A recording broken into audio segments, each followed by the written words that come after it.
Assalamualaikum warahmatullahi wabarakatuh.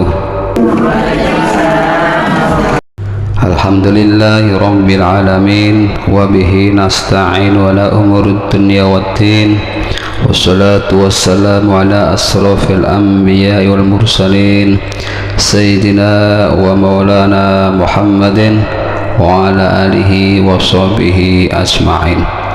Wala hawla wala quwwata illa billahil aliyyil azim. Amma ba'du. Qala Allah ta'ala fi kitabil karim, a'udzu billahi minasyaitonir rajim. Bismillahirrahmanirrahim.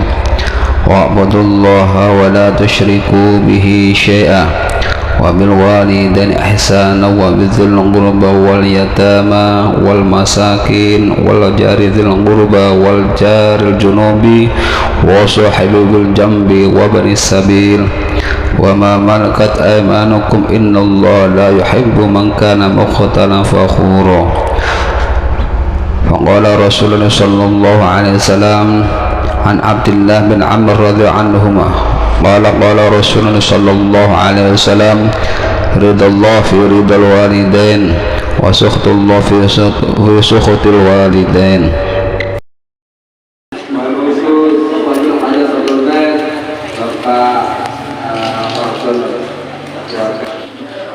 Para hadirin jamaah ibu-ibu yang kami hormati, kami takdiri, dan tidak bisa kami sebut satu persatu, perlu tidak mengurangi rasa hormat kami kepada semua ibu-ibu. Yang pertama dan utama, mari sama kita pandang syukur kepada Allah Subhanahu Wa Taala yang telah menikmati iman, menikmati Islam, menikmati hadirat walafiat sehingga kita berkumpul dan bermuatan melakukan doa di tempat Allah ini. Muhammad SAW kalau bersama ibunya seperti itu. Kata Rasulullah SAW bersabda, ada nadu kata ummahat. Itu makanya surga di telapak kaki ibu. Hadirin jamaah ibu-ibu yang dirahmati Allah Subhanahu wa taala. Ada sebuah kisah di zaman Rasulullah sallallahu alaihi wasallam di mana saat itu ada seorang anak yang terkenal sebagai ahli ibadah dan soleh. Suatu ketika ajalnya datang menjemput, namun saat itu juga Allah memerintahkan pada malaikat maut yang hanya sampai pada kerongkongannya saja. Tidak sepenuhnya roh anak tersebut keluar dengan lembut. Rasulullah SAW yang menyaksikan anak tersebut pun langsung berdoa kepada Allah agar diberikan kemudahan kepadanya. Hanya saja Allah belum mengizinkan. Bukan hanya itu penderitaan yang diterima oleh anak tersebut. Ketika dikuburkan, tanah pun enggan menerimanya. Akhirnya Rasulullah SAW menyuruh salah seorang sahabat memanggil ibu dari anak tersebut. Ibu yang dimaksud pun mendatangi Rasulullah SAW. Apa kesalahan anakmu semasa hidup wahai ibu? Tanya Rasulullah SAW. Tidak ya Rasul, anak saya tidak pernah salah apa-apa. Dia anak yang baik, dia anak yang soleh, jawab seorang ibu. Sampai 3 kali Rasulullah bertanya dengan pertanyaan yang sama, sampai akhirnya berkata, maafkan anakmu wahai ibu agar selesai naza anakmu. Selain itu Nabi berdalih, kalau si ibu tidak memaafkan maka sang anak akan dibakar, sehingga ibu itu pun memaafkannya. Aku memaafkan dia Rasulullah, dia yang pernah menyakiti hatiku, namun aku tak tega melihatnya dibakar ya Rasulullah. Maka aku akan memaafkan kesalahan-kesalahannya, kata si ibu. Dengan kehendak Allah Subhanahu wa taala, maka nyawa anak itu pun dicabut, dikuburkan dengan layaknya. Hadirin jamaah ibu-ibu yang dirahmati Allah Subhanahu wa taala, kisah anak tersebut memberikan kita pelajaran bahwa ridho Allah benar-benar terletak pada ridhonya orang tua. Meskipun sudah melakukan banyak ibadah kepadanya, namun di sisi lain durhaka kepada ibu, maka Allah pun tidak akan meridhoi kita. Contoh durhaka kepada ibu adalah dengan membantahnya, berkata kasar kepadanya, bahkan sampai membuatnya menangis. Nauzubillah min dzalik. Allah berfirman dalam Al-Quran, wa qadha rabbuka alla ta'budu illa iyyahu wa bil walidaini ihsana imma yablughanna 'indaka al-kibara ahaduhuma aw kilahuma fala taqul lahumā uff wa la tanharhumā wa qul lahumā qawlan karīmā. Kata Allah, dan Tuhanmu telah memerintahkan agar kamu jangan menyembah selain Dia, dan hendaklah berbuat baik kepada ibu bapak.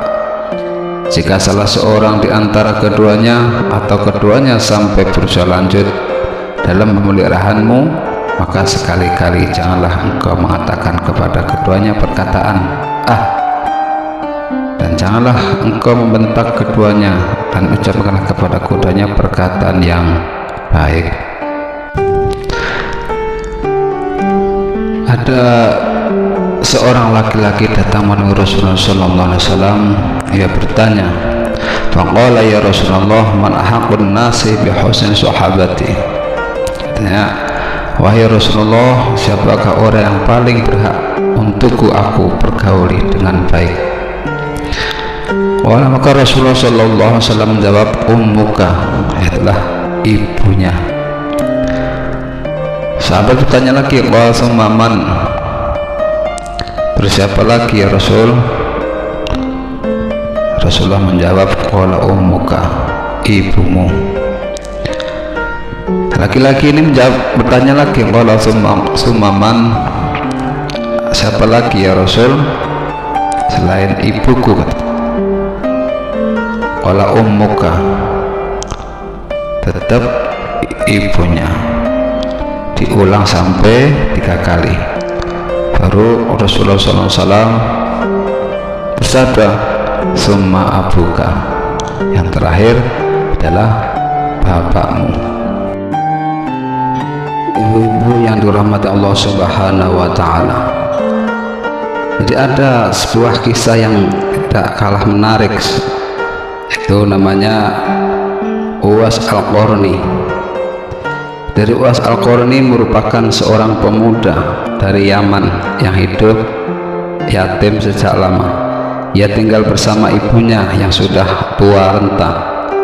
Nah, menurut Aminuddin dan Harjan Syuhada dalam hadis itu, untuk mencukupi kebutuhan sehari-harinya Uwais Al-Qarni bekerja sampai mengembala kambing. Upah yang didapatkan juga tidak seberapa, sekitar cukup untuk makan sehari-hari dengan ibunya. Setiap kali ada sisa, uang tersebut ia gunakan untuk membantu tetangganya yang hidup miskin dan serba kekurangan seperti dirinya. Menjadi pengembala kambing tak membuat Uwais melupakan kewajibannya dalam beribadah. Bahkan ia dikenal sebagai pemuda yang amat patuh kepada Allah Subhanahu wa Ta'ala. Pada siang hari ia berpuasa, dan pada malam harinya ia bermunajat kepada Allah Subhanahu wa Ta'ala. Yang sangat menarik adalah Uwais Al-Qarni adalah senantiasa memenuhi keinginannya ibunya. Pada suatu ketika sang ibu yang sudah tua renta sangat ingin pergi haji, padahal kondisi mereka tidak memiliki uang. Nah, kondisi tersebut membuat Uwais merasa berat dan memenuhi keinginan sang ibu. Ia lantas mencari cara agar ibunya bisa berangkat ke tanah suci. Ya, Uwais kemudian memutuskan untuk membeli seekor anak lembu dan membuatkan kandang di puncak bukit. Setiap pagi ia menggendong anak lembu tersebut naik turun bukit. Banyak orang menganggap tindakan Uwais Al-Qarni itu suatu yang aneh. Nah, setelah 8 bulan berlalu, Berat anak lembu tersebut sudah mencapai perkiraannya 100 kg. Jadi Uwais Al-Qarni merasa ototnya sudah kuat untuk mengangkat beban berat begitu di musim haji. Ia kemudian menggendong ibunya dari Yaman ke Mekah untuk menunaikan ibadah di tanah suci tersebut. Sosok Uwais Al-Qarni amat dikagumi di kalangan para sahabat Nabi. Tapi Uwais Al-Qarni bukan sahabat, melainkan tabi'in, karena di zaman Rasulullah, walaupun hidup zaman Rasulullah, tapi Uwais Al-Qarni tidak pernah bertemu Rasulullah SAW. Jadi dikatakan tabi'in, sampai-sampai Rasulullah SAW menyuruh para sahabat untuk meminta doa padanya. Rasulullah SAW menyebut Uwais Al-Qarni sebagai penghuni langit yang doanya tak pernah tertolak, ya kan, manusia langit. Uwais Al-Qarni disebut manusia tidak dikenal bumi, tapi dikenal di dalam langit. Disebutkan dari Rasulullah SAW menyampaikan kepada Umar radhiyallahu anhu bahwa akan datang seorang pemuda bernama Uwais dari Yaman, suku Qoran, kabilah Murad, dan beliau menjelaskan tanda-tanda fisiknya. Rasulullah SAW kemudian bersabda, apabila pemuda tersebut meminta kepada Allah Subhanahu wa Ta'ala, maka doanya tidak pernah tertolak. Untuk mendapatkan doanya, sahabat Umar radhiyallahu anhu pun mencarinya dan menanyakan kepada kabilah-kabilah Yaman ketika mereka datang atau lewat Madinah. Setelah berhasil menemukannya, Umar radhiyallahu anhu lalu minta Uwais Al-Qarni untuk berdoa kepada Allah Subhanahu wa Ta'ala. Uwais pun langsung mendoakannya. Ya, begitulah kisah-kisah para sahabat Rasulullah SAW. Mudah-mudahan kita semua bisa mengambil iktibar kisah-kisah tersebut, dan mudah-mudahan kisah-kisah tersebut tadi diambil kita manfaatnya.